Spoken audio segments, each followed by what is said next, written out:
అయితే 15వ తేదీ రాత్రి 12:49 ప్రారంభమవుతుంది ఏకాదశి. ఇది తదుపరి మర్నాడు 16వ తేదీ నవంబరు రాత్రి 2:37 వరకు ఉంటుంది.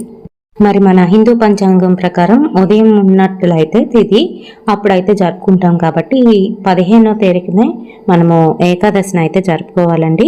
అలాగే పారణ సమయం ఎప్పుడు అని అంటే నవంబర్ 16 మధ్యాహ్నం 1:16 నుండి 3:27 వరకు.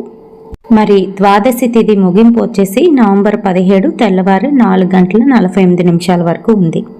బ్రహ్మ విష్ణు మహేశ్వరులతో సమానమైన ఈ ఏకాదశి చేసినట్లయితే మనం 1000 గోవులు దానం చేసినంత పుణ్యం కలుగుతుందని, అట్లాగే ప్రత్యేకమైన దాన ధర్మాలు ఈ ఏకాదశి రోజున చేసినట్లయితే 1,000,000 యజ్ఞాలు చేసినంత పుణ్యం అయితే కలుగుతుంది.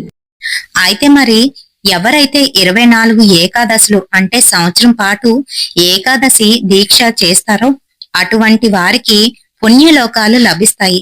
అంతేకాదు ఇటు 7 తరాల వారు అటు 7 తరాల వారు కూడాను పుణ్యలోకాలని చేరుకుంటారు అని. ఫుల్ వీడియో చూడాలి అనుకుంటే కింద నుండి క్లిక్ చేసి చూడండి.